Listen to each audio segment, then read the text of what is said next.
Our 10th visit brings us to one of the strangest of the 17 principles of success, because it is the principle which makes it possible for you to convert into an asset every adversity, every disappointment, every defeat, and every failure you meet with from now on the remainder of your life. Yes, the principle of learning from adversity makes it possible for you to transmute all your past failures and mistakes into an asset which will help you achieve outstanding success in the future. At the very outset of this visit, I wish to call your attention to an important fact which may give you immediate possession of the great master key to success, namely, that your positive mental attitude is the only means by which you may convert adversities, defeats, and failures into assets. It seems to have been intended that everyone should experience adversities, defeats, and even failures as a part of nature's method of disciplining people to learn how to take possession of their own minds. But the Creator very wisely provided everyone with the means for converting these experiences into benefits of a priceless value, the means being our privilege of maintaining and directing a positive mental attitude. Despite the benefits which we may get from adversities and unpleasant experiences of every nature, no one desires to meet with these experiences. Once you learn that adversities can be made to pay dividends, you will acquire the habit of looking for that seed of an equivalent benefit in each such experience with which you meet. My first illustration concerns a man of whom you may have heard, and I have no doubt you have eaten some of the food which he produced and marketed throughout the nation as a result of an adversity which would have stopped most men cold. The man was Milo C. Jones, who owned a small farm near Fort Atkinson, Wisconsin, on which he made only a fair living until he was stricken down with double paralysis, which deprived him of every portion of his body except his brain. In this hour of his greatest adversity, Milo C. Jones used his mind, took possession of it for the first time in his life, perhaps, and out of that mind came the idea of raising hogs and converting them into little pig sausage. And on that same farm, where previous to that adversity he made only a mere living, he found the seed of an equivalent benefit that compensated him for the loss of the use of his body and lived to see little pig sausage yield him a huge fortune. Isn't it strange that so often people have to be cut down by failure and defeat before they learn that they have minds capable of mastering all of their problems? My next illustration is based on an adversity of a man whom we all know because he was President of the United States, and his name was Franklin D. Roosevelt, who was stricken in the prime of his life with polio, which destroyed the use of his legs.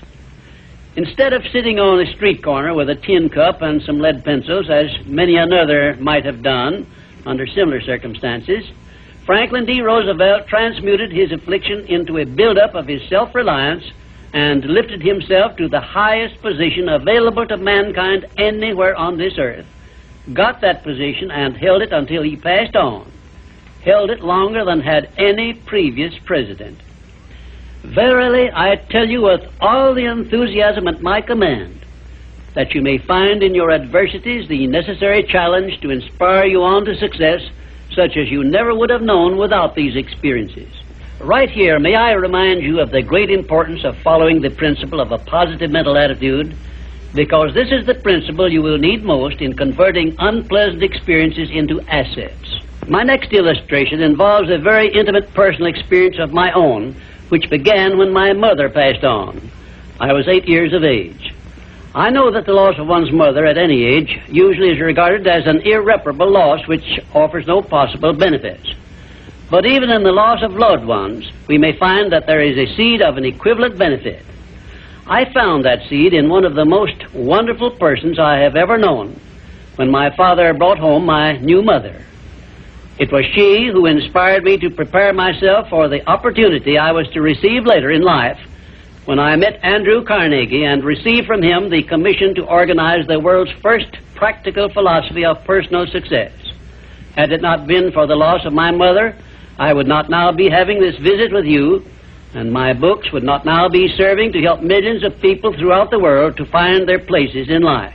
Nothing is ever so bad or so unpleasant that it may not yield some benefit if we keep a positive mental attitude toward the experience and make it a habit to look for that seed of an equivalent benefit. This, of course, involves the application of that important success principle, personal initiative. Now I come to an illustration which involves our great American way of life and all the personal freedom and opportunities we enjoy under our way of life. And it begins with our defeat of the British in 1778. Probably every Britisher believed that the loss of the American colonies was an irreparable loss which offered no possible benefits. Yet you and I know that if we had not defeated the British and made ourselves rich and powerful, the British Empire probably would have been wiped out in World Wars I or II. We know also that although the British Empire survived those two wars, it was our financial help which saved the British from starvation and bankruptcy. So, today, every Britisher should give thanks for the defeat of Lord Cornwallis's armistice, because that defeat finally became the means of survival of the British Empire. My next illustration brings us face to face with an adversity which involves you and I and every other person now living. I have reference to the trend in this and all other countries to rob individuals of their rights of personal freedom, a trend which is in direct violation of the obvious purpose of the Creator to give every individual the privilege of freedom of thought and action. There is something definite you and I can do about this common trend to rob us of our rights of personal freedom. We cannot turn it back entirely by our individual efforts, but we can and we should do something about it where it affects us individually and where we know what we can do and how we can do it. Of course you will ask, what can I do to influence a world trend? And I shall answer by saying there is something definite that you can do. You can refuse to accept this common trend and take full possession of your own mind, thus fulfilling your personal responsibility to your Creator. Remember those two sealed envelopes I mentioned in a previous visit. One of them is labeled riches you may enjoy by taking possession of your own mind. Very well, you have a responsibility to yourself, your loved ones, your Creator, to take possession of your own mind and to direct it to ends of your own choice. This responsibility is yours and no one else can rob you of it or fulfill it for you.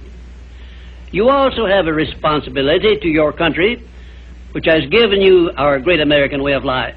Our great system of free enterprise, which is so designed as to provide one with every possible motive for taking possession of his own mind and writing his own ticket in life. It is definitely a part of the overall plan of the universe to give man the benefit only of those blessings he recognizes, embraces, and uses constructively. Tie your arm to your side and take it out of use, and nature rebels immediately by causing the arm to atrophy, wither, and become useless. Neglect to keep in contact with your friends and cultivate them, and you lose them. Show indifference to the patrons from whom you earn your living, or the employer who pays your wages, and very soon you find yourself without a market for your services. It is an inevitable law of nature that you lose that which you do not use. And of course this applies to the use of your own mind, the same as to everything else. And we who so often boast that we are citizens of the richest, the greatest, and the most powerful nation civilization has yet produced, will do well to remember this law, through which we lose that which we do not properly use. In this visit, I have brought you what may be a surprise, or even a shock, by introducing this great principle of profiting by adversity. If you are ready for this principle, you will embrace it at once, and never again, as long as you live, will you brood over unpleasant experiences without knowing full well that your efforts could be better employed by searching for that seed of an equivalent benefit which is available in those experiences. Now, before I conclude this visit, I shall give you this assignment which, if you carry it out sincerely, may well bring you a new birth of opportunity such as you never dreamed of experiencing. Go back into your past experiences, study each adversity and failure you may have experienced, and look for that seed of an equivalent benefit you had not before discovered, and you may find yourself richer than you believed yourself to be. And now, until our next visit, just remember, nothing can be called failure until you accept it as such.